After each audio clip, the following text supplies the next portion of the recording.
Olá, galera, tudo bem? Bom, dando continuidade à nossa revisão sobre citologia, a gente vai ver um pouquinho hoje mais sobre a membrana plasmática e outros envoltórios das células.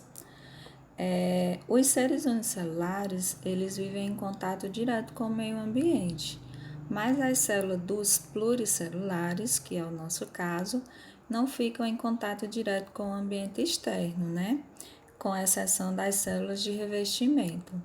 Então, independentemente de estar revestindo o corpo ou compondo outros tecidos internos, as células precisam trocar constantemente matéria com o meio externo.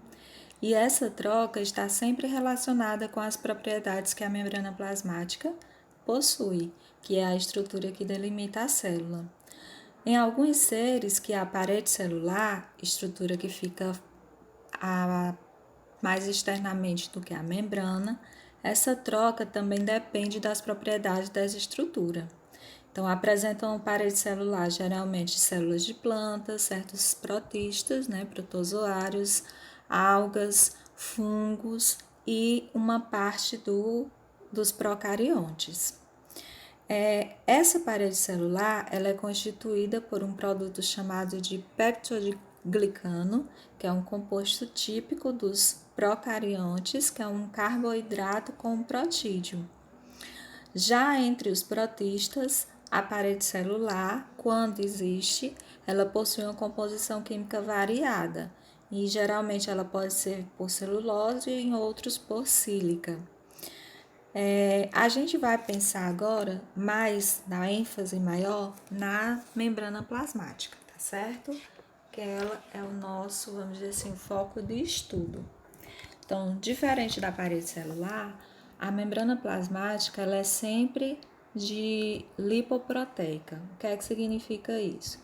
Ela é formada por moléculas de lipídios, que é um tipo, é a gordura, né, mais comumente chamada, especificamente os fosfolipídios, que é um tipo de gordura específico, e de proteínas. Essa também é a composição das membranas que revestem o núcleo ou qualquer outra organela membranosa. Eles formam, esses lipídios, duas camadas, onde as proteínas ficam entre elas. É por isso que, de uma forma mais simplificada, o modelo mais aceito atualmente para representar a estrutura da membrana plasmática é chamado de modelo do mosaico fluido. Essas proteínas elas ficam entre a camada de lipídio, essas duas camadas de lipídio. Vamos pensar num sanduíche. Então, a parte de cima e a parte de baixo, né, do pão, seria as camadas de lipídios e entre essas camadas de lipídios ficam as proteínas. Ela possui a membrana plasmática, ela é semipermeável, né, porque ela permite que haja passagem do solvente e impede ou dificulta a passagem de alguns solutos, que é o material que está dissolvido. Então, essa permeabilidade seletiva é que controla o que entra e o que sai da célula. Então, essa propriedade da membrana é muito importante. A gente vai ver que esse transporte que ocorre através da membrana, ele pode ser com gasto de energia ou sem gasto de energia. E tem outros processos que são feitos por outros meios.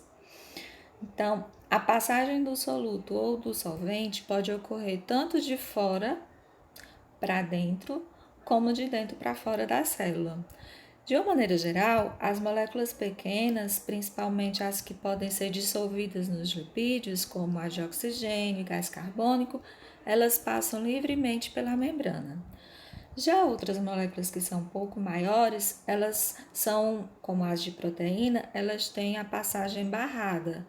Então, essa membrana, ela permite a passagem de todos os componentes da solução nos dois sentidos, mas em alguns momentos ela vai precisar de uma ajudinha extra. Então, para entender melhor os mecanismos de transporte através da membrana plasmática, a gente precisa só entender alguns conceitos. Mas antes disso, aí como no slide vocês estão vendo, a gente tem dois tipos de processos que ocorre esse transporte, que é o passivo, onde não ocorre gasto de energia. Então, as substâncias elas passam, né, de dentro para fora, de fora para dentro, de uma maneira que a célula não gaste nem um pouco de energia. São eles a difusão simples, a difusão facilitada e a osmose. Já tem um outro processo que tem um gasto de energia. Então, a célula ela precisa gastar energia, por quê? Porque ela vai precisar tirar de onde tem menos para colocar onde tem mais. É como se ela estivesse subindo uma ladeira. Quando a gente está subindo a ladeira, a gente gasta muita energia. E como exemplo, vocês estão vendo aí a bomba de sódio e potássio que a gente estudou na aula passada. E ainda tem alguns processos de entrada de substâncias que são mediados por vesículas. A gente tem a endocitose e a exocitose. A gente agora vai ver um por um. Bom, primeiramente, a gente precisa saber o conceito de soluto e solvente, né? Então, eu falei para vocês, o soluto é aquela substância que vai ser dissolvida. E o solvente é a substância que geralmente dissolve o soluto. Em geral, é a água, mas isso não quer dizer que sempre vai ser ela. Então, quando você tem o soluto junto com o solvente, a gente tem uma solução. Com relação à quantidade de soluto que é dissolvida pelo solvente, aí essa solução pode ser classificada de três formas: isotônica, que é quando elas possuem a mesma concentração, ou seja, tem a mesma quantidade de soluto e de solvente. Ela pode ser hipertônica, que é quando ela tem uma concentração maior de soluto do que de solvente, e hipotônica, que é quando ocorre uma concentração menor de soluto em relação ao solvente. Lembrando que esses termos, isotônico, hipertônico e hipotônico, geralmente eles só vão existir com relação a duas soluções, certo? Então, a concentração de uma solução, mais uma vez, é a quantidade de soluto por unidade de volume que tem a solução. Iso tem a mesma quantidade, hipertônica tem mais soluto e hipotônica tem mais solvente, ou seja, menos soluto, certo? Agora a gente vai ver como ocorre o transporte passivo. Ele ocorre a favor de um gradiente de concentração. O que é que significa isso? Que as substâncias que vão passar, elas vão sair de onde tem menos, ou melhor, de onde tem mais para onde tem menos. E isso não gasta nenhum tipo de energia para a célula. A gente tem três tipos de transporte passivo: a difusão simples, a difusão facilitada e a osmose. Na difusão simples, que é o que a gente vai ver agora, ela ocorre do local de maior concentração para o local que tem menor concentração. Ou seja, ela vai a favor do gradiente de concentração. Vocês observem aí, tem o meio exterior, tem o meio interior. E no interior, esses pontinhos azuis, eles estão em maior quantidade. Nesse caso aí, a gente pode até imaginar que vamos supor que seriam moléculas de oxigênios. Esse oxigênio, ele está mais aí no interior, então ele vai dar uma saída, certo? Para dar uma equilibrada entre a quantidade de substâncias, para que elas fiquem. Geralmente a tendência é que as células tentem fazer esse equilíbrio entre as substâncias no seu interior e no seu exterior. Então, aí tá mostrando bem direitinho o canal aberto e as substâncias passando livremente. Essa seria a difusão simples. Na difusão facilitada, que é o caso de moléculas que não são dissolvidas, né? Elas não podem entrar simplesmente na célula livremente como as outras, ou simplesmente sair atravessando a membrana. Isso ia demorar muito. Então, a célula, inteligentemente, ela faz com que ocorra uma difusão facilitada, ou seja, ela permite o transporte dessas moléculas que são maiores, como aminoácidos, monossacarídeos, que é um tipo de açúcar, que não conseguem atravessar essa camada lipídica. A camada lipídica são essas bolinhas que vocês estão vendo aí, tem uma camada em cima e outra embaixo. E requer a ajuda de proteínas transportadoras para facilitar a passagem dessas moléculas. As proteínas é essa que fica entre as camadas. Então, a gente observa que a molécula ela se fixa na proteína e a proteína joga a molécula para dentro. Então, ela consegue facilitar a entrada dessas moléculas que são um pouco maiores. E, por conta disso, também não tem gasto de energia. Um detalhe, no caso da difusão facilitada, essas proteínas que transportam, elas são específicas. Então, por exemplo, a proteína que carrega cálcio, ela só carrega cálcio, ela não carrega outro tipo de substância. Então, é como se fosse um mecanismo de chave e fechadura, né? Só carrega aquilo que ela pode, tá bom? E também, mais uma vez, lembrando que ela ocorre a favor de um gradiente de concentração, tentando sempre igualar quem tem menos com quem tem mais. Pode ser dentro e fora da célula. Então, essa é a difusão facilitada. Nós temos ainda o processo de osmose. A osmose, na verdade, ela é um processo de transporte do solvente. Então, ela é o contrário. Nos outros dois, quem entra são os solutos. No caso da osmose, quem entra é o solvente. Ele geralmente o solvente ele sai do local de menor concentração no soluto para o local de maior concentração em soluto. Então, pensando assim nas células, esse movimento da água, geralmente a água que faz isso, ocorre através de proteínas transportadoras que atuam como canais de passagens da água. A diferença de concentração entre o meio externo e interno é que vai definir se a água entra na célula ou se ela sai.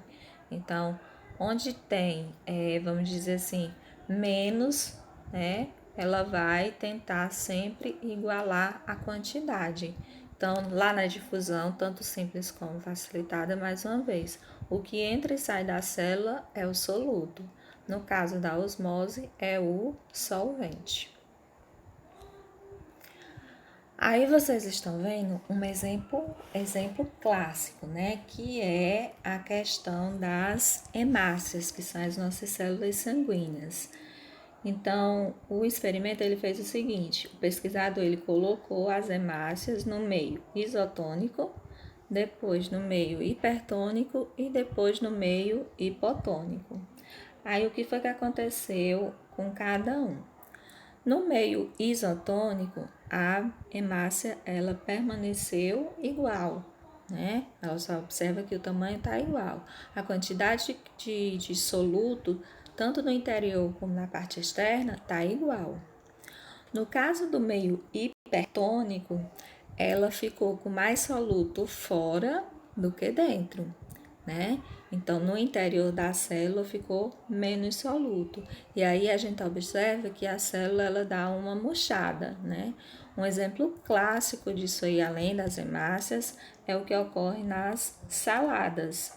Então, quando essas hemácias elas estão em meios de concentrações diferentes, elas vão apresentar uma aparência diferente. No isotônico, ela está normal, aí já no hipertônico, a gente observa que ela murchou, né? Então, ela perdeu água por osmose, que esse meio aí, ele tem muito soluto fora, então ele chama o solvente. Já no último, que é o meio hipotônico, em relação ao meio intracelular, a gente observa que ela aumentou o tamanho, ou seja, houve entrada de água na célula, o que pode levar, em alguns casos, ao rompimento da membrana plasmática dela. Então, assim, A água ela passa através da membrana da célula do meio menos concentrado para o meio mais concentrado. Mas há, vamos dizer assim, um certo desequilíbrio. Então, chega um momento em que ela aumenta muito de tamanho e, em alguns casos, pode haver esse rompimento, certo? Isso aí, a gente está vendo, lá a gente viu as células humanas, agora nas células vegetais pode acontecer a mesma coisa. Na célula, quando ela é colocada em solução isotônica, a gente observa que o vácuo, né, que é a célula que está em questão, ela permanece normal, né, o tamanhozinho dela normal, independente da quantidade aí, porque está tudo praticamente igualado.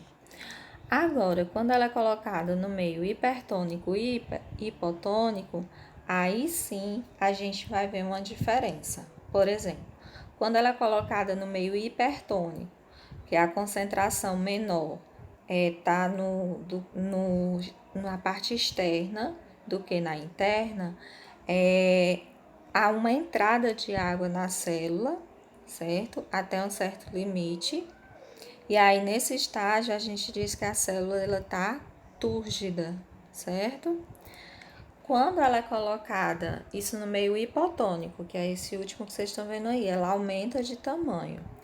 Já no meio hipertônico, é o contrário. A gente observa que saiu água. Então, o vácuo ele acaba diminuindo o tamanho, ou seja, ele perdeu muito solvente. Então, repetindo, no isotônico ele permanece igual, no hipertônico ele perde água, aí ele dá uma murchada, e no hipotônico ele ganha muito solvente, né? Muita água e acaba ficando túrgida, fica grande. Mas nesse caso aí ela não estoura, por quê? Porque a célula vegetal ela tem um outro revestimento além da membrana que é a parede celular. Então ela ajuda nessa concentração. E aí a gente tem o transporte ativo, né? O transporte ativo, ele depende de uma relação altamente específica entre as proteínas da membrana e o material a ser transportado, do mesmo jeito que eu disse para vocês. Porque esse transporte ocorre contra um gradiente de concentração, ou seja, essas substâncias vão sair de um lugar que tem menos para um lugar que tem mais. E para isso elas vão utilizar uma proteína e vai ter gasto de energia. Um exemplo, como eu falei, é a bomba de sódio e potássio. Então, para que haja um bom funcionamento das células animais, elas geralmente mantêm, como vocês estão vendo aí nessa imagem, a concentrações de potássio no interior da célula maior do que no meio exterior. Já ocorre o contrário com o sódio. Tem mais concentração de sódio no meio interno do que no meio externo. Então, eles ficam nessa troca-troca, mas sempre vai permanecer essas concentrações, ou seja, mais potássio no interior do que no exterior, e no caso do sódio, mais no exterior do que no interior. Então, a bomba ela funciona da seguinte forma: o sódio ele se liga à proteína, certo? Em seguida, tem uma quebra de uma molécula de energia para que a proteína consiga transportar esse sódio. Aí a proteína se liga na membrana e aí vai se abrindo até que permita a saída do sódio. Em seguida, quando o sódio é liberado, aí os potássios se ligam nessa proteína.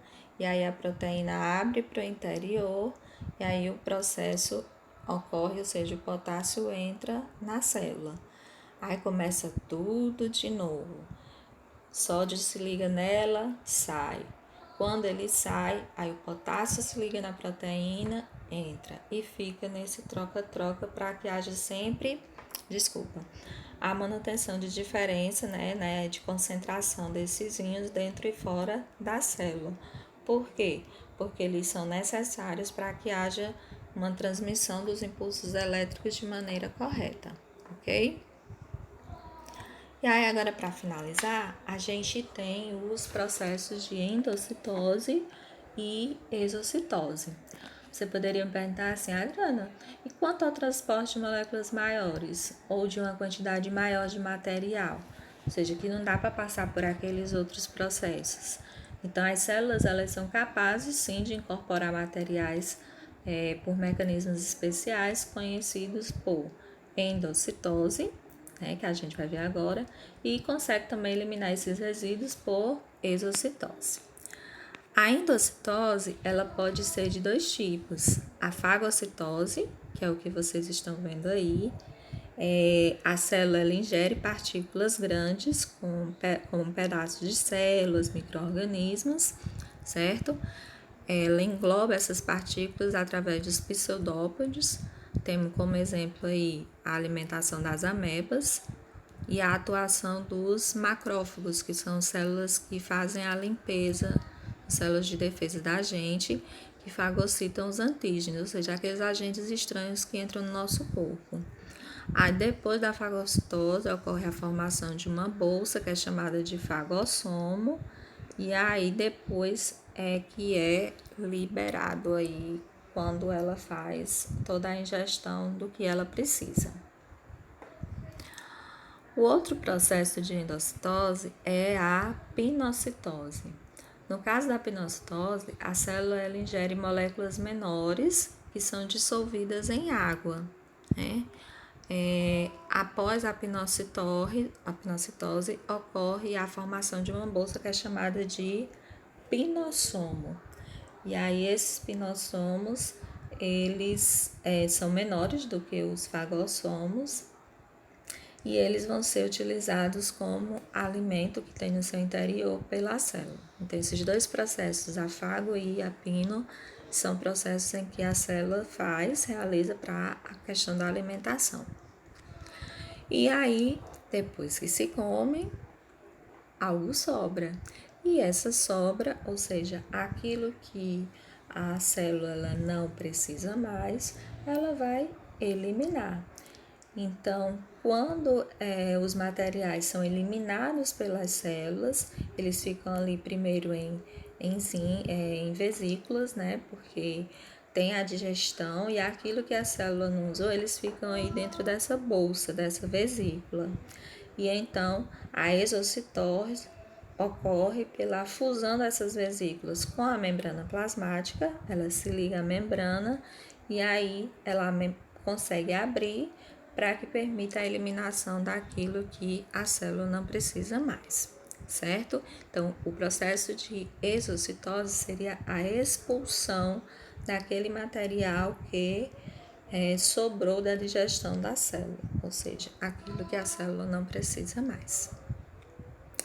Bom, finalizando aqui a nossa revisão bem comprida, assistam e leiam o capítulo para que vocês entendam melhor. Qualquer dúvida é só me procurar no PV. Tchau, boa semana.